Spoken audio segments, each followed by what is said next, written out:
Hey everybody, this is Joel for MTG Nexus coming at you with another modern deck guide, this time with Blue-Black or Esper Mill. As a friendly reminder, if you do like these informative deck overviews, please consider subscribing to the channel and giving us a thumbs up. And also don't forget to check out our sister channel, Pioneer Nexus MTG, in which I do breakdowns for Pioneer decks similar to what we do on this channel. So Mill is a deck that has existed throughout the modern format and taken on various different iterations of cards have been added and changed, but the core strategy remains the same, much like a deck like Modern Burn. Only this version, instead of trying to attack your opponent's life total, is trying to attack their library, an alternative way to win the game.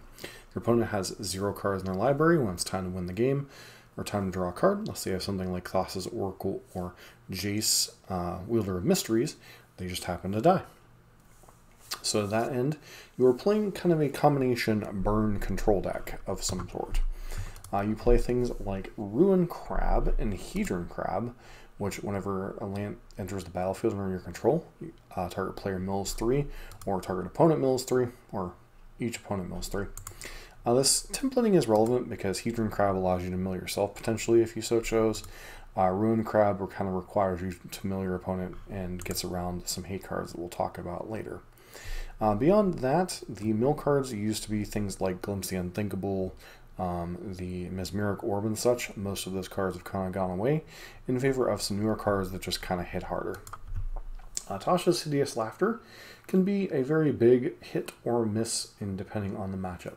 Now, obviously, decks like Green Tron, the 4-color Omnath piles, decks like that can have a ton of mana value in their cards.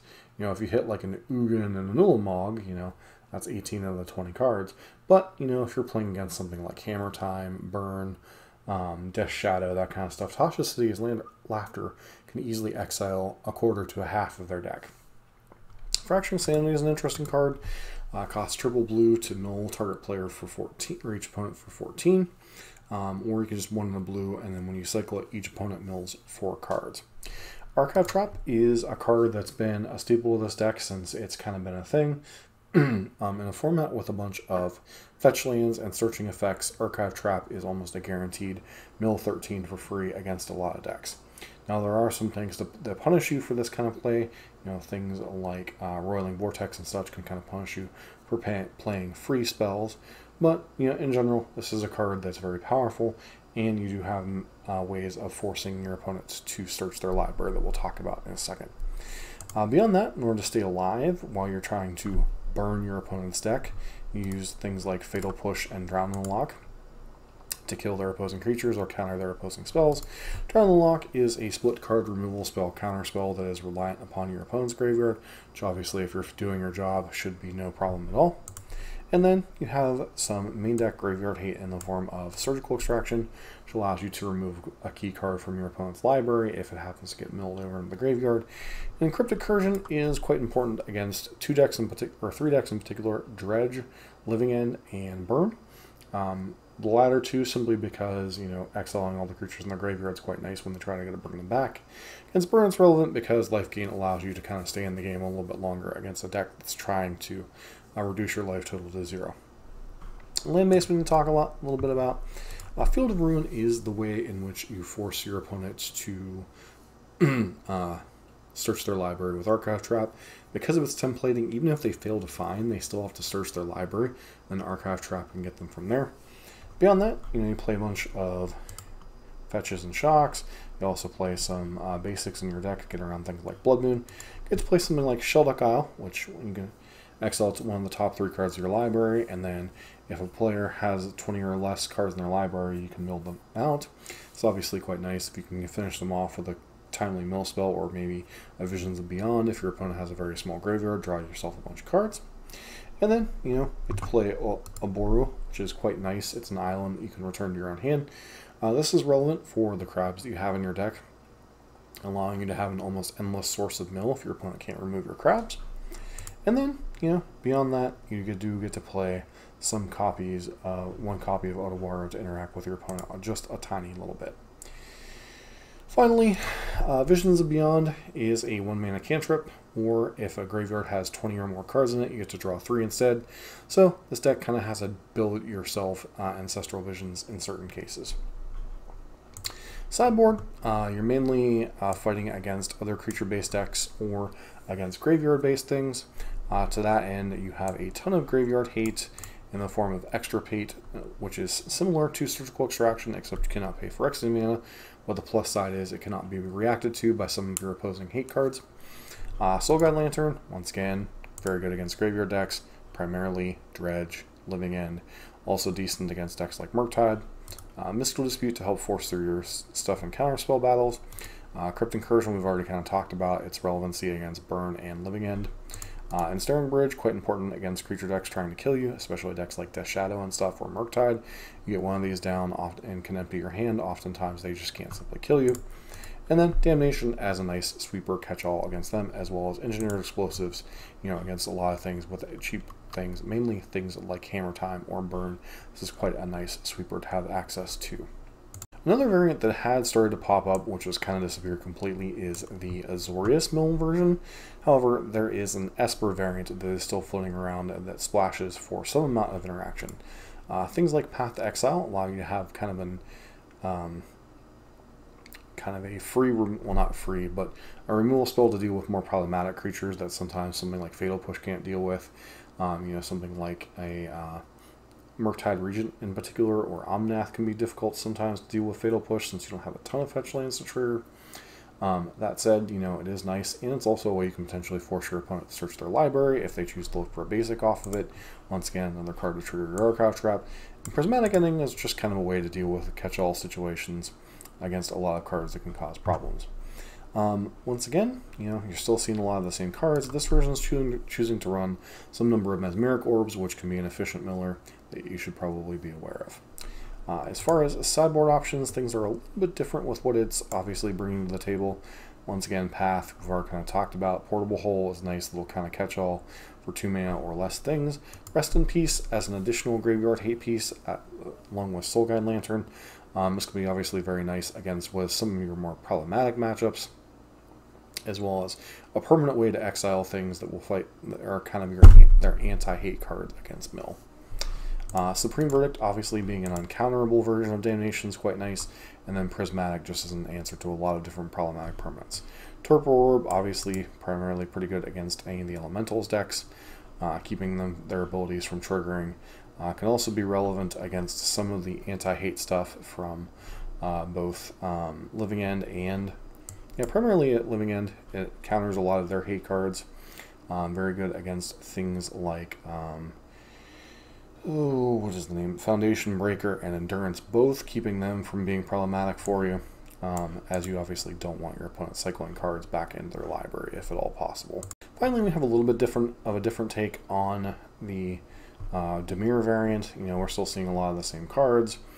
Mika Koru, who's Center of the Sea, is a way to draw cards, force your opponent to potentially deck themselves in response to them trying to kill you or something, can be quite important. Also keeps a way to keep the cards flowing in a deck that can run out of gas sometimes, especially if you're not able to turn on your Visions of Beyond early. Baleful Mastery, yet another removal spell potentially for a planeswalker or creature. Importantly, this exiles. And then Murderous Cut is a nice kind of removal spell to play when you're already putting a bunch of cards in your own graveyard into the story. Can be a nice little late game thing to draw a bunch of cards off of, very similar to Visions of Beyond, just a little bit harder to turn on as far as cheap mana. Sideboard, you're obviously seeing a little bit of different things. Ghost Quarter here, another way to force your opponent to search the library, also a way to attack decks like Urza's Saga, also good against Amulet Titan, etc. Soulguide Lancer is an extra pace we've already kind of covered. Eliminate and go for the threat or more conditional removal. Echoing Truth is a way to deal with problematic hate cards out of your opponent, especially a card like Leyline of Sanctity that otherwise Demir can kind of struggle with. Ashiok, this is kind of a split anti-graveyard hate card, anti-search card. Very good against decks like Amulet, and is also a nice slow graveyard hate piece against things like Living End. Ensnaring Bridge we've already kind of covered, as well as Damnation, and then Engineer Explosives once again kind of rounding out the removal suite. So what this deck is aiming to do, obviously, mill your opponent out. Most of the counterplay to this are things like the Eldrazi Titans, Emrakul, the Aeon's Torn, Ulamog the Infinite Gyre, things like Worlds by Worm, Nexus of Fate are all cards that can keep your opponent from being milled out. Counterplay to these are usually to remove them in some form or other, either with a surgical extraction, a cryptic incursion, or some effect like that, or if you happen to be playing a version with white, having Rest in Peace in play while it has nothing for them basically to trigger. Basically, you have to remove them while the trigger is on the stack and then remill them. They are definitely usually cards that you used to see out of more of the slower decks, or some decks like Greentron might simply play them.